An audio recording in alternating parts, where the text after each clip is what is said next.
They trained him to fight, but they never expected him to turn Rome upside down. This isn't just the story of a gladiator, it's the story of how one enslaved man terrified the world's most powerful empire. In the 1st century BCE, the Roman Republic was booming. It had conquered lands across Europe and was raking in slaves by the thousands. Among them, a Thracian soldier named Spartacus. Rome thought they'd broken him. Instead, he would become a symbol of resistance, even centuries after his death. But who was Spartacus really?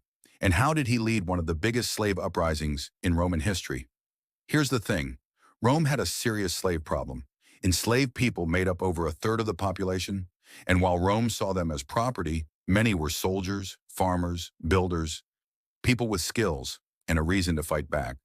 When you pack desperate, trained fighters into gladiator schools and treat them like animals, something's going to snap. And in 73 BCE, it did. Spartacus had been captured in Thrace, likely while serving in the Roman army or resisting it, it's unclear.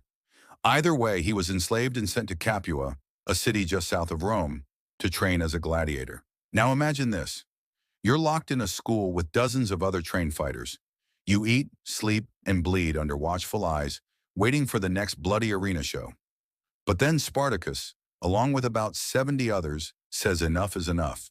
They break out, not with swords but with kitchen tools. They overpower the guards, raid a weapons cart, and flee to Mount Vesuvius. Not the volcano part. That came later. This is where things get wild. Rome thinks they're just another gang of runaway slaves, so they send a small force to crush them. Big mistake. Spartacus and his growing army ambush the Romans, repeatedly. More slaves join the cause. They defeat one Roman force after another.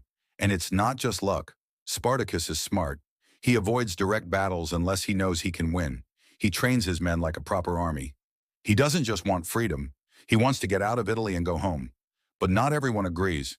His co-leader, Crixus, wants revenge. Some slaves want to stay and plunder Roman towns. They split up, and that weakens them. Rome notices. By now, Spartacus's rebellion isn't just a problem. It's a national emergency. Tens of thousands of slaves are running wild in Italy. So Rome finally sends a serious commander, Marcus Licinius Crassus, rich, powerful, and brutal. Crassus takes command with one goal, crush Spartacus. And he plays dirty. He reinstates an old punishment, decimation. If a Roman unit runs from battle, every 10th man is executed by his own comrades. It works. Morale goes up. Fear takes hold. Spartacus, meanwhile, tries to flee north. He wants to escape across the Alps, but the window closes. Crassus corners him in southern Italy. Spartacus offers peace. Rome says no. The final battle happens in 71 BCE. Spartacus, knowing he's outnumbered, makes a bold move. He charges straight at Crassus. He kills 2 Roman centurions himself, but he never reaches the general. He dies fighting, and his body is never found. The rebellion is over. After the battle, Rome doesn't just punish the survivors. They make an example. 6,000 slaves are crucified along the Appian Way, the main road leading into Rome. A brutal message. This is what happens when you challenge the Republic. But Spartacus left something behind. His story lived on. Roman historians couldn't ignore him.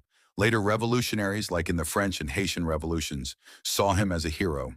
In modern times, he's inspired books, movies, and even political movements. Why? Because he proved something powerful. Even the lowest in society can shake an empire. Even someone without freedom can fight for it and inspire others to do the same. Stay tuned to learn how Rome crushed, or got crushed by, the next great rebellion.